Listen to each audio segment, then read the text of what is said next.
ರಾಜ್ಯ ಕಾಂಗ್ರೆಸ್ನಲ್ಲಿ ಸದ್ಯ ನಾಯಕತ್ವ ಬದಲಾವಣೆಯ ಬಿರುಗಾಳಿ ಜೋರಾಗಿ ಬೀಸ್ತಾ ಇದೆ. ಸಿಎಂ ಸಿದ್ದರಾಮಯ್ಯ ಹಾಗೂ ಡಿಕೆಶಿ ಬಣದ ನಡುವೆ ಮುಗಿಯದ ಎಪಿಸೋಡ್ ಆಗಿದೆ.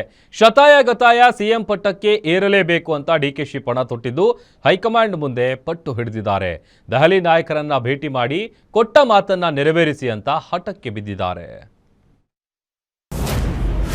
ರಾಜ್ಯದಲ್ಲಿ ಜೋರಾಯ್ತು ಪವರ್ ಶೇರಿಂಗ್ ಬಿರುಗಾಳಿ. ಹಠ ಬಿಡದ ಡಿಕೆಶಿ ಪಟ್ಟ ಕೊಟ್ಟೆ ಬಿಡುತ್ತಾ ಹೈಕಮಾಂಡ್.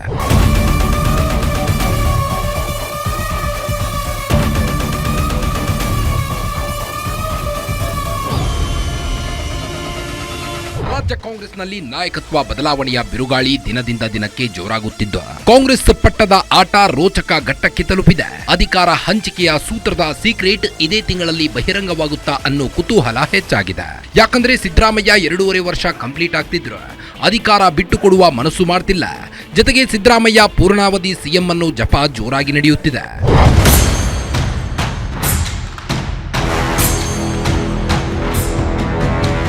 ಈ ನಡುವೆ ಹೈಕಮಾಂಡ್ ಭೇಟಿ ನೀಡಿದ ಡಿಕೆ ಶಿವಕುಮಾರ್ ನನಗೆ ಕೊಟ್ಟ ಮಾತು ನೆರವೇರಿಸಿ 2023ರಲ್ಲಿ ಪಕ್ಷ ಅಧಿಕಾರಕ್ಕೆ ಬರಲು ನನ್ನ ಕಾಣಿಕೆ ಇದೆ, ಅದನ್ನ ನೆರವೇರಿಸಿ ಎಂದು ಮನವಿ ಮಾಡಿದ್ದಾರೆ. ಎಐಸಿಸಿ ಅಧ್ಯಕ್ಷ ಮಲ್ಲಿಕಾರ್ಜುನ್ ಖರ್ಗೆ, ಸುರ್ಜೇವಾಲಾ ಹಾಗೂ ವೇಣುಗೋಪಾಲ್ ಭೇಟಿ ಮಾಡಿದ ಡಿಕೆ ಶಿವಕುಮಾರ್ ತಮ್ಮ ನಿಷ್ಠೆ ಬಗ್ಗೆ ಮನವರಿಕೆ ಮಾಡುವ ಕೆಲಸ ಮಾಡಿದ್ದಾರೆ. ನನ್ನಿಂದ ಸರ್ಕಾರ ಬಂತು, ಆದರೂ ಸಹ ಸಿಎಂ ಸ್ಥಾನ ಸಿದ್ದರಾಮಯ್ಯಗೆ ಕೊಟ್ರೆ, ಈಗ ನನ್ನ ಸರದಿ ಬಂದಿದೆ, ಅವಕಾಶ ಮಾಡಿಕೊಡಿ ಎಂದು ಮನವಿ ಮಾಡಿದ್ದಾರೆ.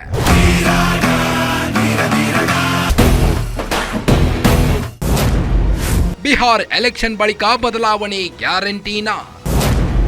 ಡಿಕೆ ಶಿವಕುಮಾರ್ಗೆ ಹೈಕಮಾಂಡ್ ಕೊಟ್ಟ ಭರವಸೆ ಏನು? ಬಿಹಾರ್ ಚುನಾವಣೆ ಬಳಿಕ ರಾಜ್ಯ ಕಾಂಗ್ರೆಸ್ನಲ್ಲಿ ಕ್ರಾಂತಿ ಗ್ಯಾರಂಟಿ ಎಂಬ ಚರ್ಚೆ ರಾಜಕೀಯದಲ್ಲಿ ಜೋರಾಗ್ತಿದೆ. ಇದಕ್ಕೆ ಪುಷ್ಟಿ ನೀಡುವಂತೆ ಹೈಕಮಾಂಡ್ ಡಿಕೆಶಿಗೆ ಭರವಸೆ ನೀಡಿದೆ. ಬಿಹಾರ್ ಚುನಾವಣೆಯಲ್ಲಿ ಹೈಕಮಾಂಡ್ ಬ್ಯುಸಿ ಇದೆ. ಇದು ನಾಯಕತ್ವ ಬದಲಾವಣೆ ವಿಚಾರ ಚರ್ಚೆ ಮಾಡುವ ಸಮಯವಲ್ಲ, ಹೀಗಾಗಿ ಚುನಾವಣೆ ಮುಗಿಯುವವರೆಗೂ ಕಾಯಿರಿ, ಬಳಿಕ ನಾವು ಹೈಕಮಾಂಡ್ ಬಳಿ ಚರ್ಚೆ ಮಾಡಿ ನಿರ್ಧಾರ ಮಾಡ್ತೀವಿ ಅಂತ ಭರವಸೆ ಕೊಟ್ಟು ಕಳಿಸಿದ್ದಾರೆ.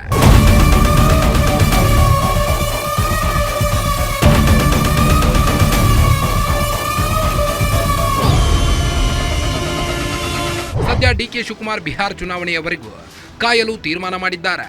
ಬಳಿಕ ಡಿಕೆ ಶಿವಕುಮಾರ್ಗೆ ಗುಡ್ ನ್ಯೂಸ್ ಸಿಗುತ್ತಾ ಅನ್ನೋದನ್ನ ಕಾದು ನೋಡಬೇಕಾಗಿದೆ. Maruti Pavagada, political bureau, guarantee news, Bengaluru.